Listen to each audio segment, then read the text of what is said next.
Okay. All right. Uh, Today is May 4th, 2021. I am Daniel Erickson, and today I'm interviewing Dr. Andrew Vassar over Zoom about Oklahoma Humanities and his interactions with the organization as a part of Oklahoma Humanities' 50th anniversary project. Wow. So thank you for joining me here today. Thank you for having me. Of course. And to start off, just tell me a little bit about yourself. Uh, where do I begin? I'm a small town boy from Chandler, Oklahoma on Route 66, and that's enabled me to do some Route 66 programs. My father is a attorney and then a judge, and then my mother was a journalist. And I went to University of Oklahoma for my master's degree after going to the University of Tulsa for my bachelor's, PhD at Arkansas, and I've been a humanities scholar since sometime in the 2000s. Okay. I could go forever, but I don't know. you know, academically, I do Native American literature, but I never get to teach it because there's always somebody ahead of me. So one of the great things about Oklahoma Humanities is it enables me to teach things that I wouldn't ordinarily get to teach. Okay, yeah. And yeah, so could you tell me a bit about your experience growing up and your early education, like going through high school? Okay. Well, high school was academically not the greatest, but it's a small town Oklahoma education. We had, Apple IIe was our computer, for instance, but we had good teachers in literature and history, I would say. And I think my parents, I probably battled reading, and I came to sort of this literature thing, I think, through comic books, strangely. I don't think that's discussed enough. And that's a pre-graphic novel age. I enjoyed the X-Men for some reason. I have almost all of them, of the new ones. And I'm in this weird, do I get rid of them or not? But in a sense, I really wasn't reading. And I had my grandfather, actually, I should remember, gave me a $25 bet. I think it was $25 if I'd read Brothers Karamazov. And I think I was a sophomore or freshman. I think I was a freshman. And I read that sucker. It took me all summer to do it, but I did it. And that was the beginning of kind of the turnover from comic books to serious literature, in a sense, that it was like it opened up a world that, wait, there's something else beyond, the New Mutants and stuff, which are good. They're good, adventurous, and they have depth, but and that character development, but they aren't, people, it's questionable whether people will continue reading that 200 years from now. Yeah. And yeah, did you go to college right out of high school? Straight out of high school, I'm one of those, there's a lot of these great tales, and I love it. We had a guy at NSU who was a plumber and did other things.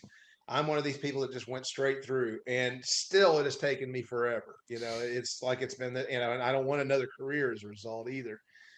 So I did 4 years at the University of Tulsa, and my father had enough money to say, basically that was my job. I did not work, and basically there was, an expectation that a certain GPA would be held, and if that wasn't held, that I wasn't going to get to go to the University of Tulsa anymore, and it was held. I went 1 year at the Cambridge University.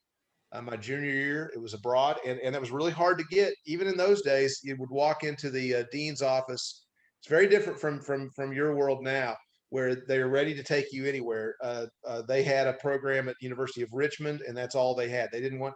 So we looked through a little book, American College Institute or something like that, a Ford study, and there was Cambridge. And my dad said, "That's the only one I'm going to pay for." I wanted to go to Salamanca to try to learn Spanish. And I'd kind of gotten, semi decent at Spanish. I think once I got to the subjunctivo, as they say, I, I floundered. But and I even sold it. It's the Oxbridge of Spain and this kind of thing. Well, he wouldn't have it, and that's fine. And I was at a small teachers college. It was not one of it was at that time an approved society called Homerton, and I actually was on the like the Oxford Blues. I actually rode for the first year, and unfortunately had a knee mishap and missed out after that. Plus the gales. I came home Christmas and came back, and the gales blew so hard it was almost, you didn't want to go out at night, and you then realized why they had a college bar, because then people could socialize, and that you didn't want to get out. It was that cold, it was that windy. That's East Anglia, And you would blow your bike. I remember the first time I was like, early January, I'm going to go downtown Cambridge. And it practically blew me off the bridge getting to downtown Cambridge. I said, well, I guess that's the end of that.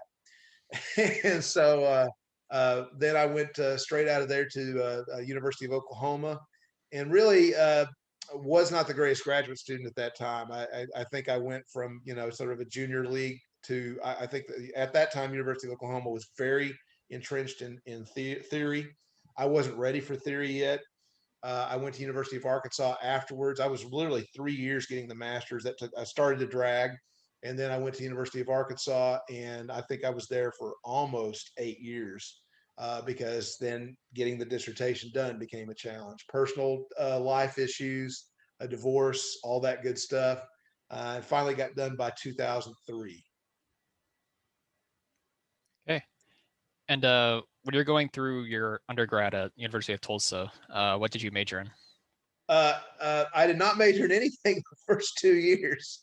And really, I couldn't believe for a private education. I went into a microbiologist, and he signed my papers, and I realized this is not going to work. And they do have the introduction classes, and I took an art history class with Thomas Martin, and I actually got to meet him again the other day at TU about 2 years ago and thanked him, and which is something I really need to do more of.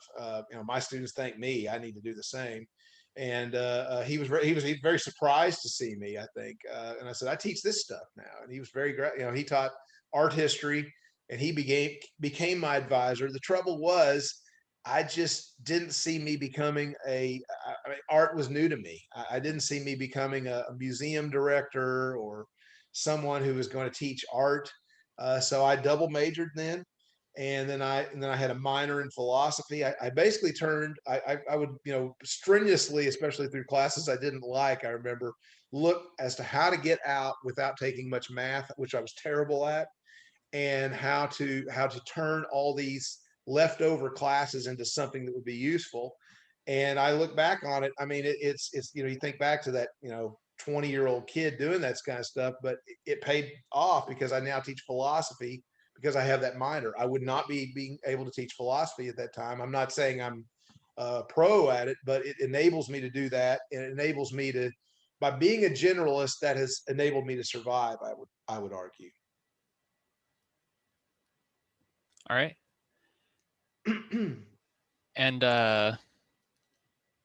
yeah, similarly, what was your like primary topic of study whenever you went to grad school? Grad school, I actually was American Western literature, and I told my wife on the way home from Nebraska, we went up. In Kansas City, you can just drive up to Nebraska in 2 hours. It's shocking.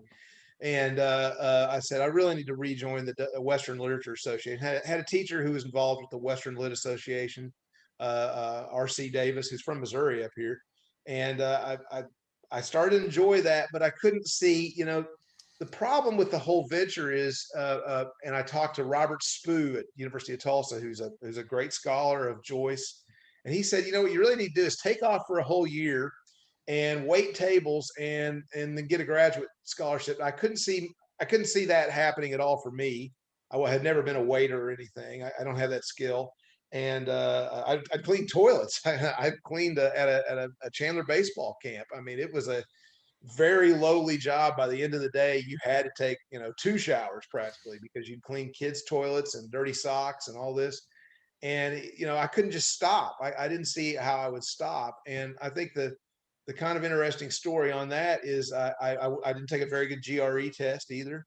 Is my grandfather was dying. And I remember 2 days before he died, I was able to give him a letter that said I had a graduate assistantship at University of Oklahoma. It has a mythic quality to it, I would say. I probably poo-pawed a little, but it was pretty incredible to give him that because, and it didn't matter because my family were a bunch of lawyers. So I think he still said, well, you can still take the LSAT. That's kind of the joke.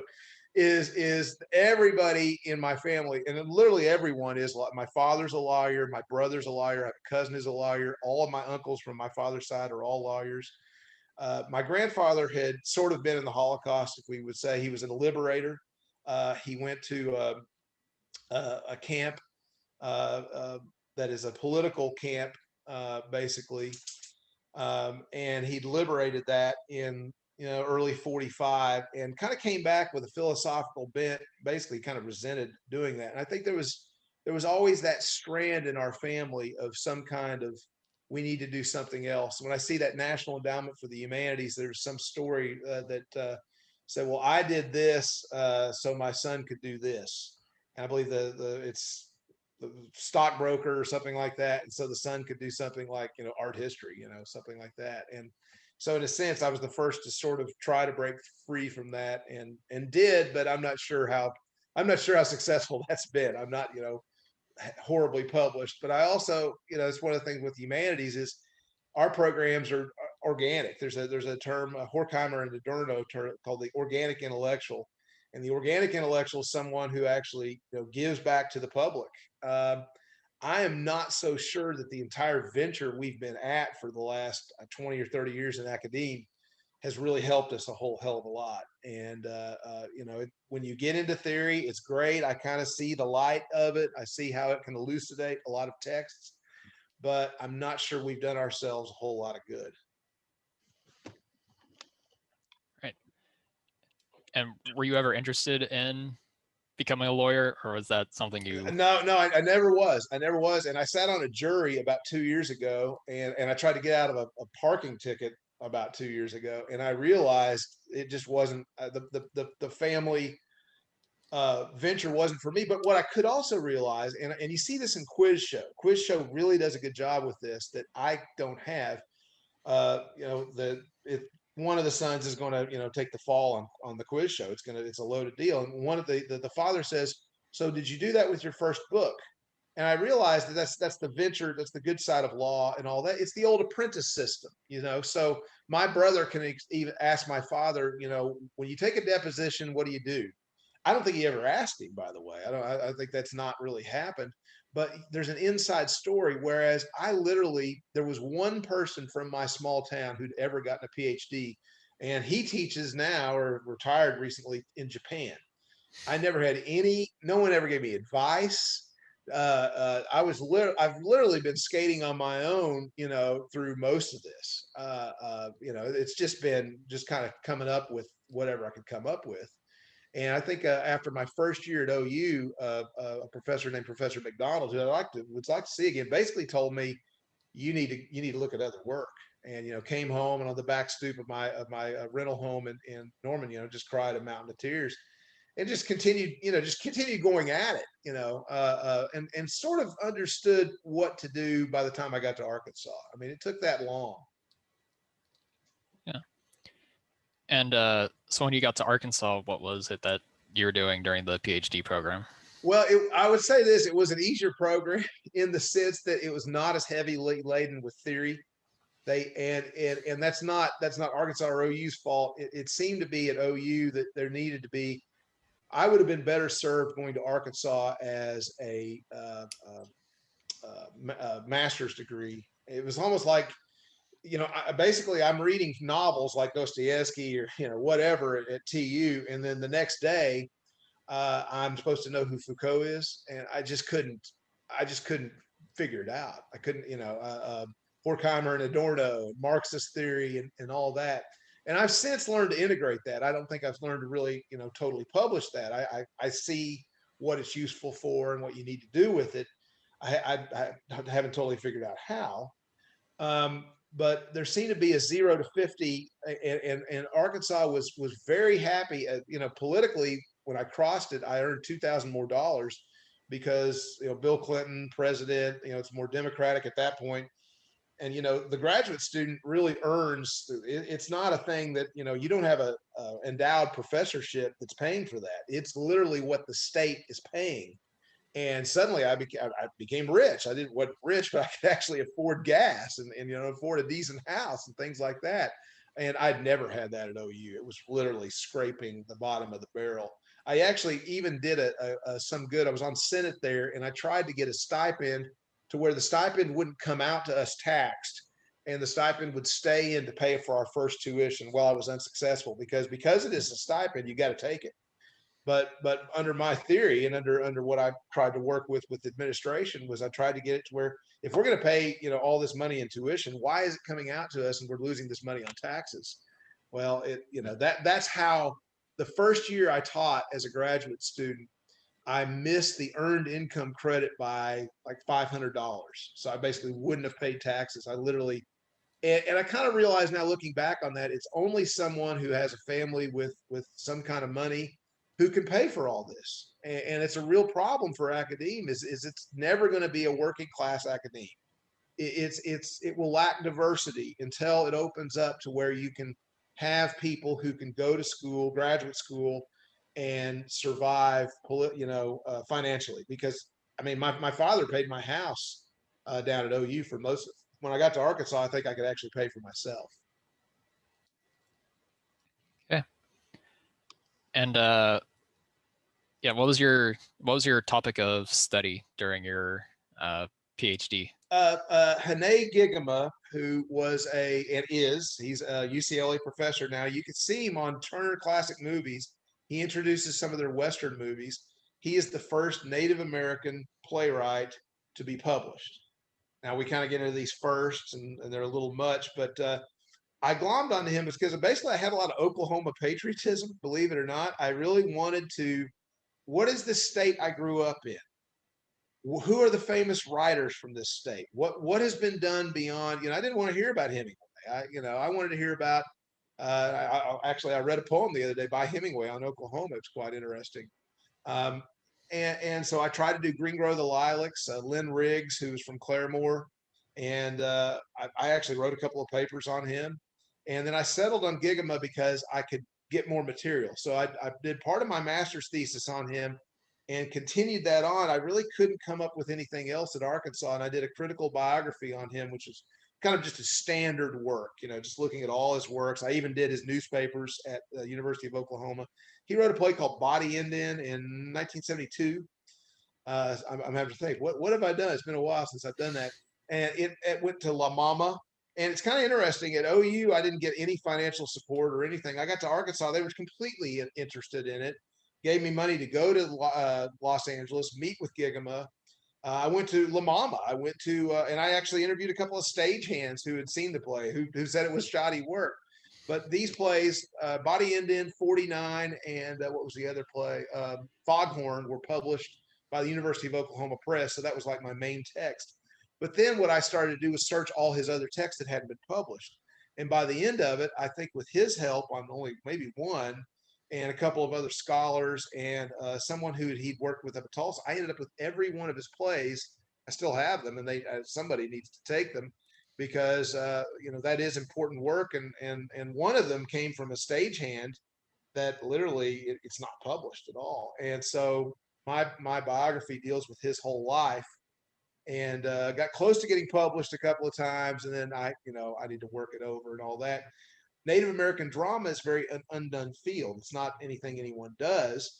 And that's part of the reason I enjoy doing it. I like drama somewhat. I'm not really an expert at it. I haven't been in a theater program. And that's kind of the problem with English programs is they're very concentrated on novels more than poetry and much more than drama. It's really hard to find. I took every drama class I could as a graduate. I remember taking a 20th century drama class from a famous person down at OU. And then when I got to Arkansas, I don't think I had anybody that I could take that with. All right. And after you finished up your PhD at Arkansas, did you come back to Oklahoma? Yes, the expectation of jobs was just terrible. A friend and I we were on the seventh floor of literally an ivory tower, Kimple Hall, which is still over there, and we're never going to get a job. And someone told us that the way to get a job was someone would come up in August from University of Monticello and ask to see a graduate student who could teach their composition classes. That's how people got jobs. They didn't go to MLA, Modern Languages Association. The usual way, you go to MLA, you get you go and you get an interview and interviews and you get to one of these positions.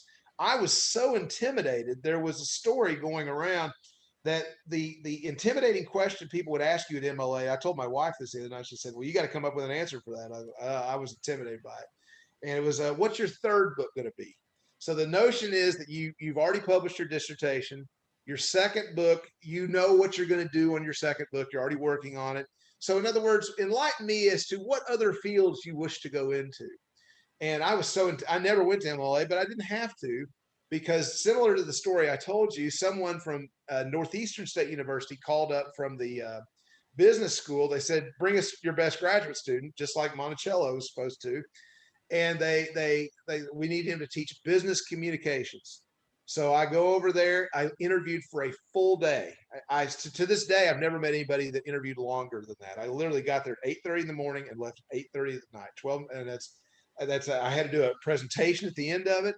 I met with the vice president, the president, dean, other deans. You would go to lunches. Yeah, they were trying to see if you fit in the culture, which is really typical white male stuff too. I would argue, because I think most of the people I met at that time were white male, especially in the business school.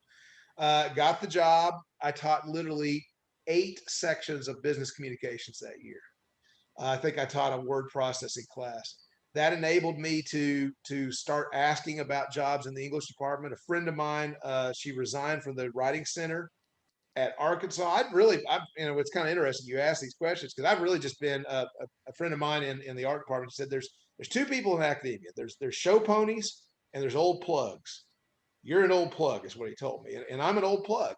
And basically, when I got to Arkansas, I saw deep in there, like I was like the old 20-year-old. They had a composition program of 9 hours, and I knew if I was going to get this job anywhere, and I just didn't want to go into debt. That was my major scare. I had to so I took these 9 hours of composition that enabled me to become sort of a comp expert. And I don't know how good of a teacher I ever really was at comp, but I actually had that label applied, and that meant that I was good for this business communications job over at NSU. That also enabled me to be the writing center coordinator and the director of composition for a couple of years at NSU. And that really kind of whenever the writing center, I was one of the only men that taught in the writing center. Carol, I can't remember her name. She trained me there. And I remember the other day I was telling a story. There was a Seattle Seahawk who had returned. He was an Arkansas Razorback. He'd returned. He told me his kind of life story. I would have all those people in the writing center. So I'd been around almost every venture I could, really, except major league research publishing, although I did research as well. But to make sure that I would be trainable to get a job, and that's sort of what happened. Then I was there, and they needed somebody to teach humanities.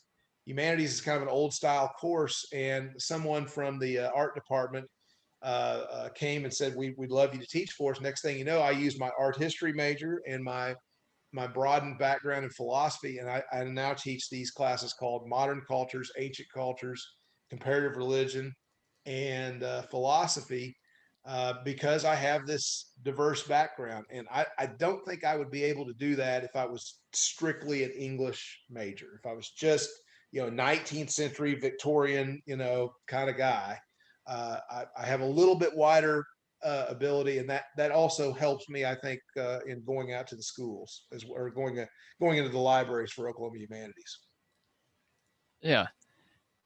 And so, when was it that you first became aware of Oklahoma Humanities as an organization? I've got a thing here, the last issue, because my mother knew about it, and I think my mother actually sort of knew the old director.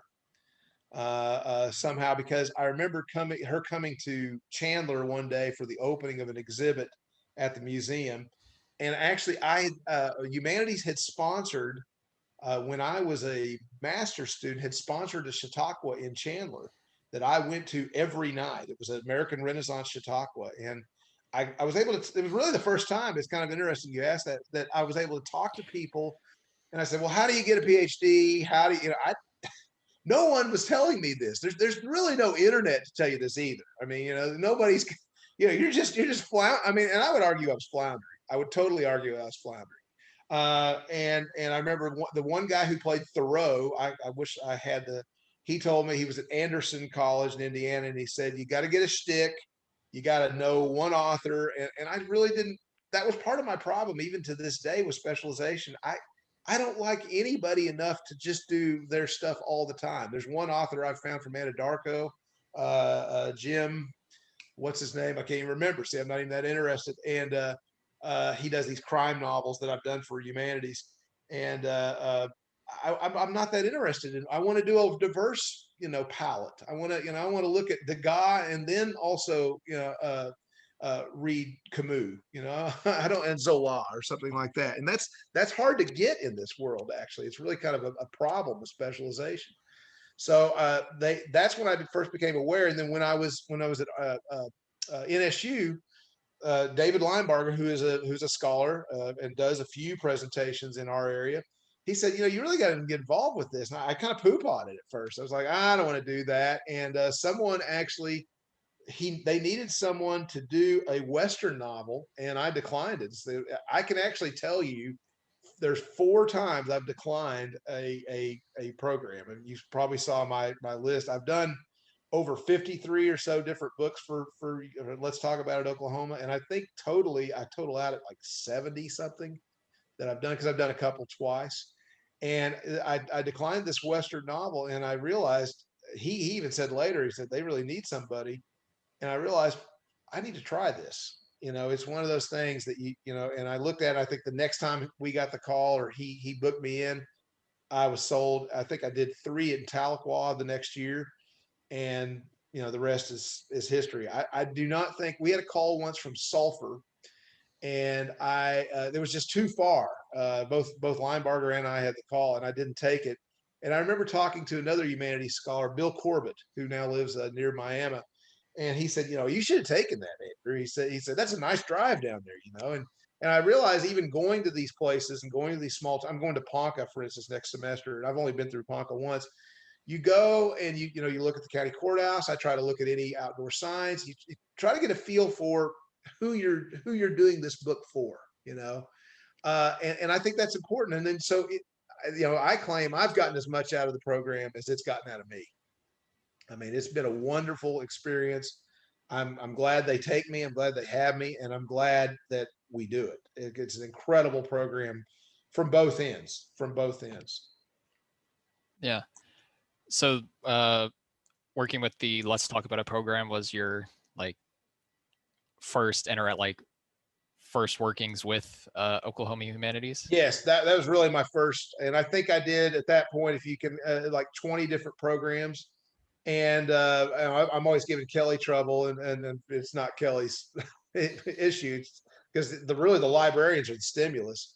Linebarger had done one in Pryor, and had done one in Speed Trap Town, Holbert, which is outside Tahlequah. And those programs had shut down. It was really getting kind of hard. A couple of times it was hard to get any program in northeastern Oklahoma. Tulsa, where the first programs had started, had gone astray years ago, because Tulsa does its own thing. Tulsa City County Library, and there's a lot of bad blood there, and you could kind of research. And part of that bad blood stems from the Tulsa, Oklahoma City. It's just been a constant struggle. Second city always feels slighted by the first city, and so I think I've done one for Tulsa. I'm supposed to do it at the I'd say geriatric center, but that's not a fair word. A genealogy center right down the street from me in Tulsa. That's because that's where my house is. And suddenly they moved it to South Tulsa. I was like, I'm going to have to drive. I was like, finally, I'm going to get a close one. So I did 20 or 30, and then Kelly graciously has called on me many a times for many other programs like literature and medicine, Muslims, literature of Muslims, or it's on there. I could give you the exact title. In Miami, I've done, and then I've also gotten a lot of other calls. I think I did a program for Stillwater on Gatsby that was sort of an independent hire.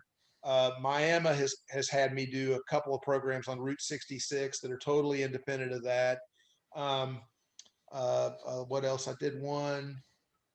I even went to Joplin because the Miami program got suspended. That's a whole other story, because there was some pushback over the Muslim Voices. Muslim Voices was the name of it, and so I tried to finish it out with the Joplin Muslims that I had brought in for the initial program. Amazingly, because there's a mosque in Joplin that's been burned down. So it has afforded me opportunities that are unparalleled. And to me, I mean, and I do, this is very serious to me. This is what, uh, the Miami people come every time, and I saw a few of them last time on Zoom, and I sort of know them through the years, and they sort of trust me in a sense, even if I say something that's a little radical or a little offbeat, or they don't agree with it all. And that's the important thing, is making some inroads and opening the public up to ideas they would not be opened up to altogether. To speaking about existentialism. I mean, where are you going to speak about existentialism uh, outside the public library? You're not going to do that. Or opening people up to, what manifest destiny was. Ideas like that, which are kind of controversial and hit people in the gut. And I mean, an academic is not going to do that in a published essay that's going to reach. I mean, I think there's a real problem with preaching to choirs. And I've said it all along, and we're preaching to these choirs, and it's not doing us any good.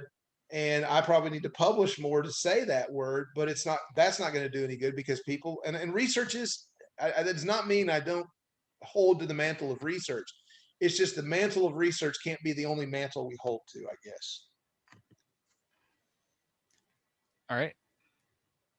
And when doing these presentations for the Let's Talk About It program, I don't know, what sort of does that entail?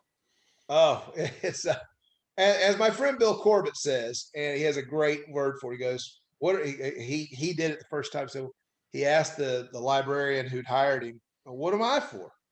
And the librarian, I think, said, "Well, you're the hired hand. You're the hired gun." so, on the sheet, it's very typical. It says you're supposed to give an introduction. The librarian actually is supposed to introduce you and say, all views of this speaker are not that of Oklahoma Humanities. They're not that of Miami Public Library, whatever public library you're at. And then you're released. And a couple of times they haven't said it. And a couple of times I've had some good librarians who make sure they get it in, because that is important. And then it's off to the races. And so you need to be prepared. I do a PowerPoint, and I know there's death by PowerPoint, but I've noticed over the years, it's sort of, and you're going to interview another humanities scholar here from Oklahoma City College, right? You may have already had him. He's done more programs than anybody. Harbor Wynn. He's a great scholar, great scholar. He has them talking about the book. I feel a little more blue collar about it, that I need to present them something. And actually, in the humanities guide, on the documents we're given, the contract, it says you should give a program of 40 to 60 minutes or something like that. And then you're supposed to take a break. You have punch and cookies. The typical thing is they talk to you during that. And then you're supposed to actually have facilitators with questions that are not you, and they talk about it, and you as the scholar kind of hover over those questions. I've only done that once, actually, that way. Sometimes I just open it up at the beginning, but I've noticed in the PowerPoints and the slide presentations, and a couple of comments by Broken Arrow and Miami librarians, they say people appreciate those. They appreciate the visual. And it's actually a kind of a problem. I actually have been fired from one down at South Oklahoma City, because they never had the machine. And now my wife has bought me a projector, so it's really not a problem. And I should have had one years ago. And I know a lot of scholars who just travel with them as it is, but they appreciate that, because there's always somebody who forgets the book, who doesn't know it intimately, and there is invariably always people who have not read it. And so you're almost, the hired gun to me has to be ready for almost anything. They have to be ready. One of my really peculiar stories is I was down doing a Civil War program. It's a very famous text of Civil War readings that even have Southerners saying things like, we need to get away from the Union and all this, and bad things about blacks, and just awful stuff. And she said, well, I didn't like what Frederick Douglass said when the 4th of July is meaningless to African Americans. I thought that was just wrong. Well, you're not ready for that. These are things they do not teach you in graduate school. And that's part of you've got to be ready. You've got general public Joe. That same woman, we have now given a program. My father and I went back down to not Warner, but Weber's Falls. and gave a program. In fact, I owe her a book. I sort of know her, and she's Cherokee. She's Cherokee, you know, and of course she's an older Cherokee woman. She may have known people who were slaves.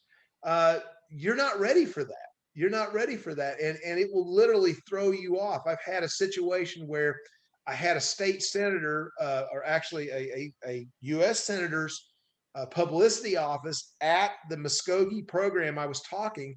I had some slides on uh, childhood fantasy literature that were a little, Freudian, and I said, next slide, next slide. I didn't want any flack coming to the librarian, and he left soon after. Got right out soon after. You have to change. You have to adapt. You have to adapt on the fly. Muslim Voices up in Miami was canceled. We had an assistant librarian who I think got in a clash with the librarian, sort of social media people about it. Next thing you know, the citizens of Miami were up in arms, and I did not. Marcia Johnson is a fine librarian, just really has helped me tremendously. And she said, "I'm afraid I'm going to have to cancel this program." And this program, they had sent me to New York to train for it. I mean, I still feel bad that Humanities and Miami Public Life, and I mean there was a kind of a consortium of monies had paid for me to go to New York to train for this, and I had worried about it all along. I remember being in those things, and I knew everyone else sitting at the table were from places where Muslim Voices was probably going to go down, fairly well. I knew we had a situation down at Salisaw where, we'd had, we have 0.5% Muslims. I've been to the mosques in Tulsa and Oklahoma City, um, you know, and I worried about it night and day. And then lo and behold, I really worried that I almost jinxed that program because it happened. We did 1 or 2 books and then we were shut down. Marcia writing me a letter saying, I cannot risk my job for this. And that's actually the problem for humanities as to how far we push. And if you'll look at the programs I've done over the years and the programs that have been done, you could even ask Kelly, the more diverse book topics, they usually lay on the shelf. I believe there's one that's Hispanic that has hardly ever been touched. I've been dying to do it. I've been dying to do Rudolfo Anaya's great book, Bless Me Ultima. I've been dying to do it, but I haven't had that chance. Yeah. And let's see. Beyond the let's talk about our programs, what other sorts of things have you done in like with Oklahoma Humanities? Well, obviously I was on the board for 6 years. And basically, you go to the board meetings and you hear what else is going on. And I've been to a few of those programs, not as many because I'm always giving my own program. I always, they would announce at the end, has anybody gone to a program? And I was always sad I haven't gone to any because, well, usually I'm giving my own so often. It's just, you just can't find the time. But I was hired to do this Fire and Blue and Great Gatsby and Stillwater. I was supposed to do a comparison. I was also hired for these are read-ins. These are read-ins. A read-in in Bartlesville of Huck Finn, and that was an interesting situation where you get up there and you realize you're the hired gun. Well, I was the hired gun for the dominant white community. The African American community of Bartlesville. There is an African community of Bartlesville. You kind of don't think that, but there is. And they'd already had a Huck Finn program done by an African American scholar the week before. So the entire point of the read-in is to unify, to integrate the city. That had failed. That had failed, which was really, really quite sad. And I got up there and basically was preaching to a choir somewhat, but at that point, I think Twain was my major author for my dissertation years, and who I had not loved before, but I'd gone to Hannibal. I'd done the kind of things that I think you're supposed to do. I'd gone to Hannibal. I'd read almost all the books. I'd read the Unexpurgated Huckleberry Finn. Brought that up, and I remember that presentation not going down so well because it rubbed shoulders wrong with the community there that wasn't even the full community. It's very interesting. So you get these you get these I think the other thing that you get is you get these snapshots of America as you're sort of driving around. These are not grand tours. They're not. I watched Amy Tyne last night. She does these book tours, but she's preaching to choirs. These are book tours. You know, I was in Newkirk once. I've been to Weber's Falls. I've been to Muskogee. Obviously, I've been to Miami many times. What else? Where else? I haven't been to some of the really small towns, but then what you get is you get all the political, social situations in that town. You begin to learn that from the questions asked, from the perception of you, from the perception of the book. You begin to learn, well, what is life like in, say Colgate or somewhere. That's a place that wanted us to do a book once. And my striving with on the board has always been to open up. How could we open up more possibilities? I gave a program down in Muskogee once, and a young man came who was not in college, but was smart as a whip. And I basically was there the second time to offer him a scholarship. So we've got to get you. And somebody said, well, he's not here this time. And you're kind of touching America in a different way. It is interesting in that sense. It's like you're seeing it from the ground up as much as possible. It doesn't mean the whole group is coming. It doesn't mean the whole town is coming. Miami has a big problem, for instance, on Thursday nights when they have theirs. That's when they have a lot of their youth sports are happening, and so there's a huge amount of town that you're not seeing. But you still are getting enough of that town, enough of that town's ideas to know what's going on there intellectually. I noticed there's one older man at Miami, and he's there every time. And for him, it's the intellectual brain food of the week that he needs. There was one woman, she was Native American, down in Warner or Muskogee, down when I used to do them for NSU Broken Arrow. And there'd only be 4 people there, but she was there every time. That was her brain food. You were feeding that person. You were giving that person an experience beyond what they would have just going to their local church, just going to their grocery store, and you're giving them ideas. You're presenting them the world. It wasn't like you were, doing something on Greece. And I remember that Tulsa group. I remember, which I'm still sad we don't do that anymore, but we were doing Dolly by about Dolly Madison. That was the program, the American presidency. And I'd been to China. They'd introduced me going to China. I'd been, which I didn't even tell you in this, which is not related to Oklahoma Humanities, but I'd done a 4-month stint in China, which was 2010. And by the end of that conversation, they wanted to see my pictures from China and talk about China. And they didn't just want to talk about how China was going to eat our lunch. They wanted to know what is going on in China. And I realized at that point that Oklahoma Humanities and these kinds of programs are useful in a whole other way. You're not going to get that on the nightly news. You're not going to get someone, and that's what I do with Fulbright as well. And I had a scholar come in from Indonesia, where my mother grew up, and I called them and discussed 2 weeks into the program, saying, this is not working. People are not receptive to this. And they took me aside, and this is a good charge, I think, to humanities. They said, look, you don't expect them to walk out and they're going to know the capital of, that Jakarta is the capital, and 75% of the people are Muslims. We just want them to see another voice in front of people. And I've kind of, that's kind of youth versus experience, innocence versus experience. And experience, you step back from that and go, that's all I got to do.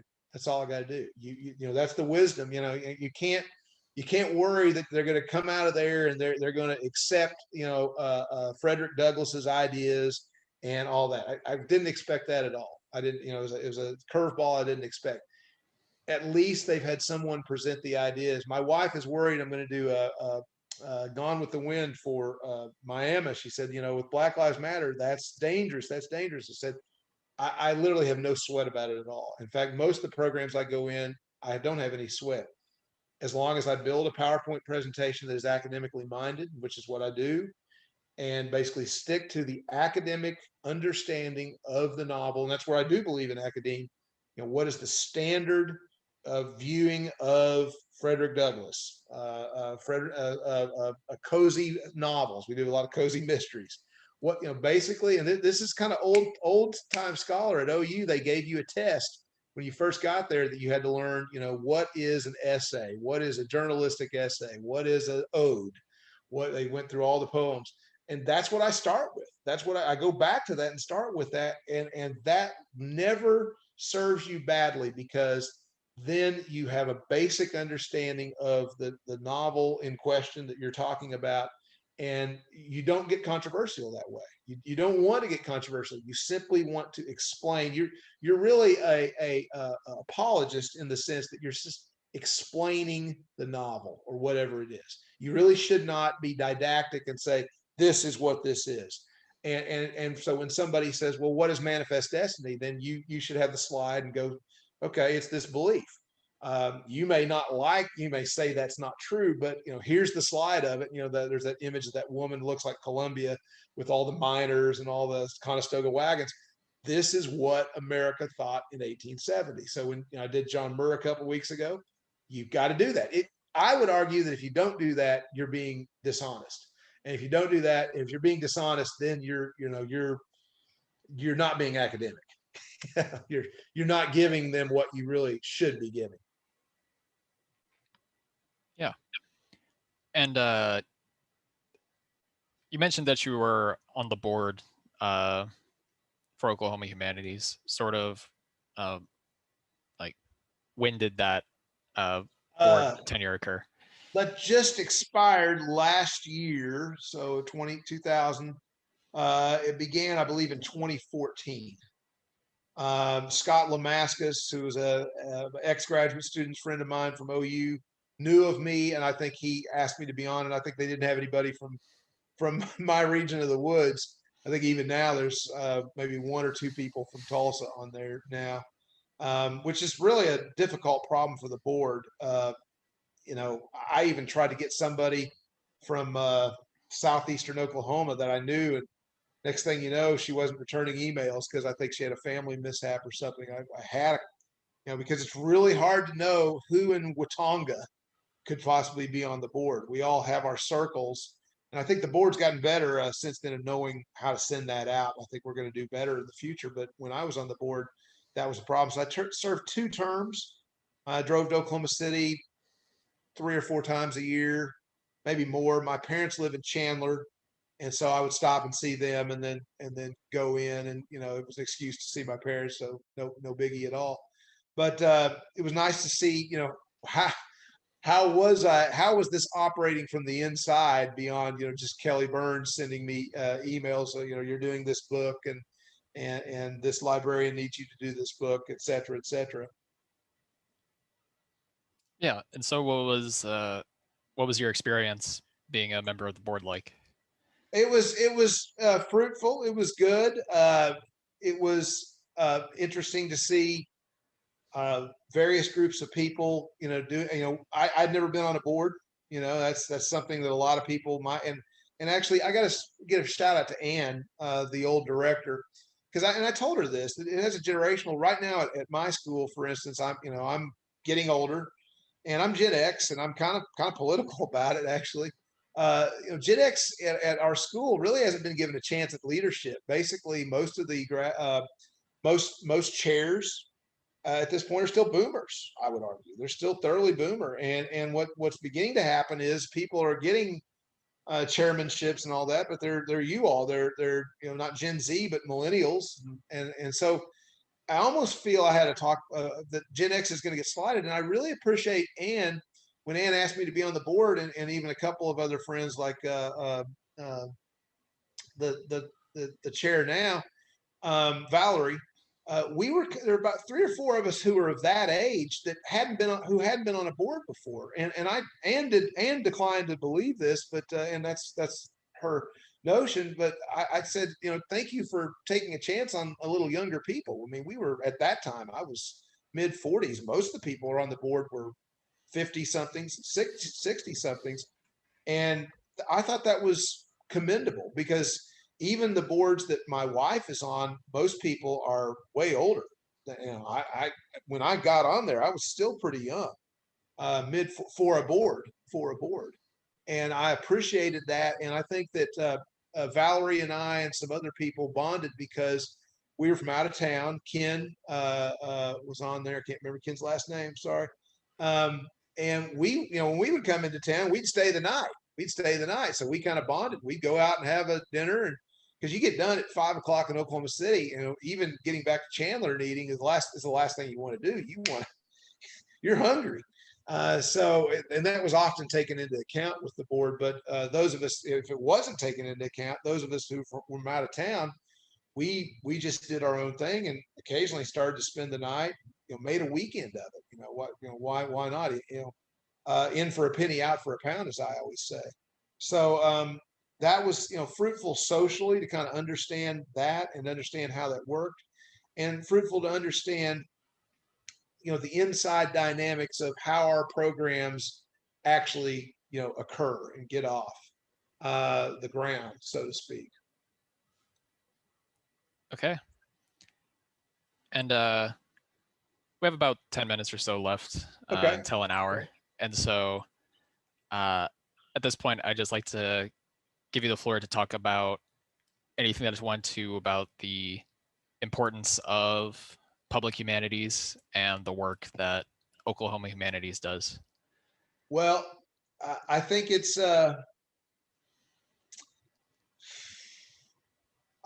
not discussed enough, and I think the one thing that I probably was almost political about, every program I voted or didn't vote for was always based on, how is this going to affect the small town kid like me who's sitting there?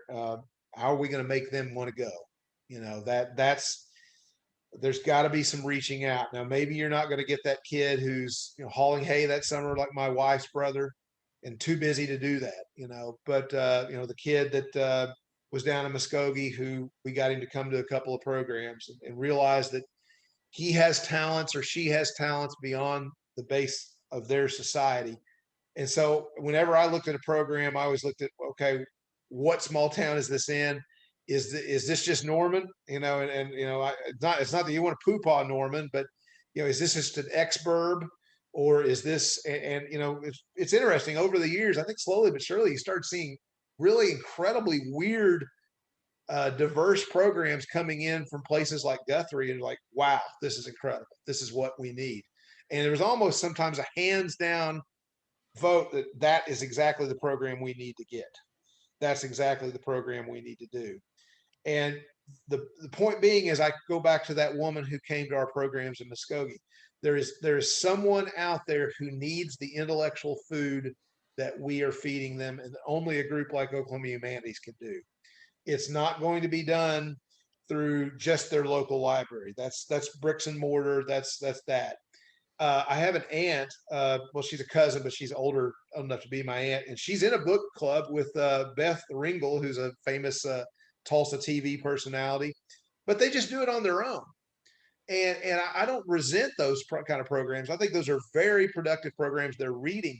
There seems to be something different when you get a sort of a licensed academic who's in the room, who is really, as long as you're supposed to do the program and not just have them talk and say, I understand how you feel about that book, but this is a slave narrative, and slave narratives always begin was I was born, right? And I think I've got a chance to do a slave narrative, but in other words, you need to have someone who's always going to go back to what are the basics of this book, and so we don't get off topic. In Miami, that's always possible. I've gotten off topic, and we've gotten into political situations where someone didn't believe that someone deserved to be punished or did deserve to be punished by capital punishment. You come up and against those kinds of issues, and you try to, again, being the apologist, kind of back down and away from those and say, we're not going to go there.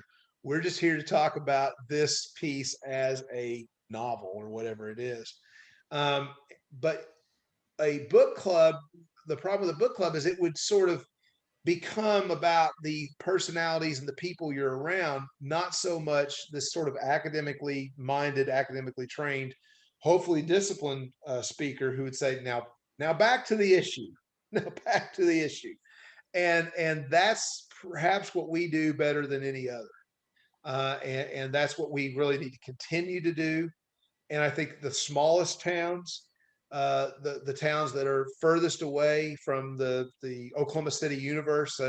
And that's where I am a little political. It seemed that a lot of things were a little too metro specific, and it would almost become sort of a second speak that oh, that program is Guthrie. And to me, the metro area extends almost all the way from Stillwater all the way to Norman, and it does not include Tulsa. It does not include Weatherford. It does not include Miami. And sometimes when I'd be sitting in meetings, I'd be like, well, that's not anything related to the people of Holbert, and there were a few people who didn't know where a museum was up in Grand Lake. And I'm like,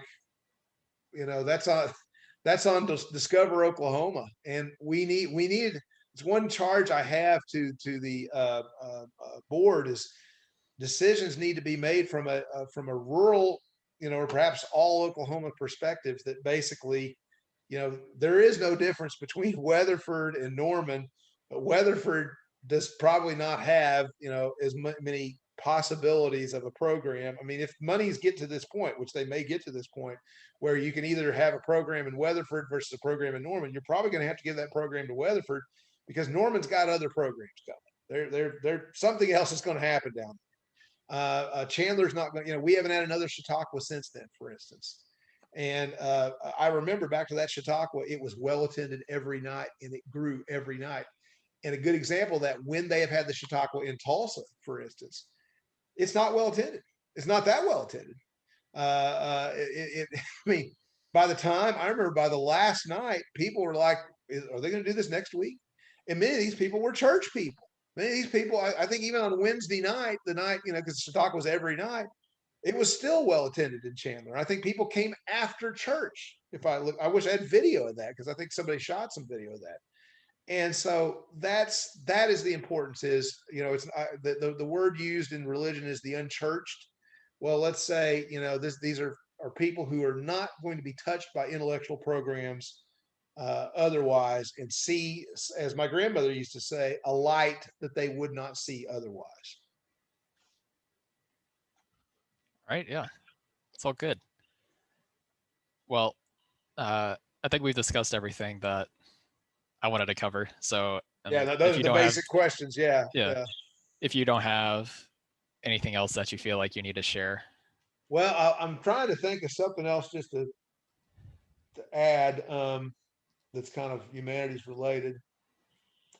But those are kind of the basics. And I kind of hope I haven't been too prolific in giving, some of the there's this notion of, you come in and you're the hired hand. You have no idea. Just so you know, you have no idea what's going to happen. You walk in, so you have a contract. You're supposed to do this. You're supposed to be there at this time. When you walk in that room, you have no idea who's actually going to be there, if they have read the book or not. In many cases, they haven't. And what their response is going to be. I think the other thing we have not covered actually is prisons. We just added prisons in the last 2 or 3 years. I was hoping, I didn't get a chance to do this, I was going to be the first scholar into the first private prison up in Cushing, but that program got delayed and then went away. They closed that prison. But we've just expanded that to these prisons. And you talk about if you go down, and I can't take a picture because you're not supposed to take a camera in. There is a picture of it, I believe, in an old Oklahoma Humanities magazine of Let's Talk About It, Oklahoma, at the prison south of it's the Mabel Bassett in the Oklahoma City area. And you talk about a bad looking prison. Compared, I've been now to Taft. I've been to Hominy. Hominy is basically high medium. And the first time I was actually more scared the second time I went there, because no one told me, even Janet, the warden out there, didn't tell me, well, what level is this? And so finally on my second visit, they go, well, the next stop here is McAllister, don't you? And I'm like, and you've got a badge, you're going through, you've got your slides, you're hoping it's going to work. You've sent them through the educational person. And as someone told me early on, they said, no, these prisoners, nobody's going to do anything to you. Don't worry. You're there for education. And I think that's been one of the most rewarding experiences in my life actually is giving back to those prisoners and seeing that they really were just as intelligent as many of the townspeople I've given talks to over the years. There's nary a difference. Some I haven't read the book. That's why you got to have the PowerPoint. You got some backup to go. I think last time I went to Hominy, by the end there were a couple of extra pictures I had of China or India or something, and they wanted to know all about that. You were giving them a look at the outside world that they weren't getting. And that was literally like stranger in a strange land. You were literally transposing something else. But those prisoners wanted to talk. Those prisoners understood the situation. I've done programs down at Taft to large groups of women, female prisoners down there, Hominy, also to a halfway house south of Moore as well. And all of those experiences have been the one in Moore, so many scholars you can interview so many scholars have come on to that she's got a waiting list because we want to give back to these prisoners. We feel like this is an educational opportunity to do that. So that's been a new venture for Oklahoma Humanities that probably needs to be mentioned. And south of Oklahoma City at the prison there at Mabel Bassett, they actually have a shelf for Oklahoma Humanities for Let's Talk About It Oklahoma. Now, one could argue that this has not been very productive. You can't, no one from that area can go to that program. And it truly is a captive audience if they come. And in fact, we've begun to lose people at Hominy because they have offered other educational programs that give them GREs. So people have declined to come as much. And that's why I'm going to give a program on Friday to Hominy, and there's going to be 2 people there. And it's really quite sad. But in its heyday, that did good, and it still does do good. And in the case of the female prisoners, they read every book. They read every book. Female literacy, and some of these books have been more written from a female perspective. And those women they eat it up and they love it. They love that material and they learn a lot from it. And the Hope Against Hardship series has been a very productive venture for Oklahoma Humanities that I'd like to see us continue. If anything, the one charge I would give to our programs is we just need to make them as wider as possible. I want to see these things happen from Watonga to Colgate. All these little towns. Having a humanities program would be really good. By the way, right now I'm doing one in next semester in Locust Grove. I haven't done one in Locust Grove in years. I haven't been one in Locust Grove in years. And I'm doing one in Ponca. Haven't done one in Ponca in years. And I'm doing one at Pawnee, at Pawneeville Museum. Haven't done, this is, it's going to be interesting. The Pawnee one's on a Saturday night. And I guess that's what that person wanted to do. I think it's an OU intern, by the way, like you, who interns for the Pawneeville Museum. It's kind of interesting. We'll see what happens. But that's the kind of, even if it doesn't work, and it may not work every time. I've given a program in Tahlequah where no one showed up because they had a reading group the week before and the reading group didn't show up the week I was there. At least it's an attempt. At least it's an attempt. Yeah. Well, thank you for joining me today. Okay. Thank you very much for your questions. Yeah. So, yeah, I guess that's it then. Okay. Hope we got something down for longevity. Hope it works. Yeah, me too. All right. Have a nice day. Thank you for your time. Yeah, you too. See you, Daniel. Bye-bye. See you.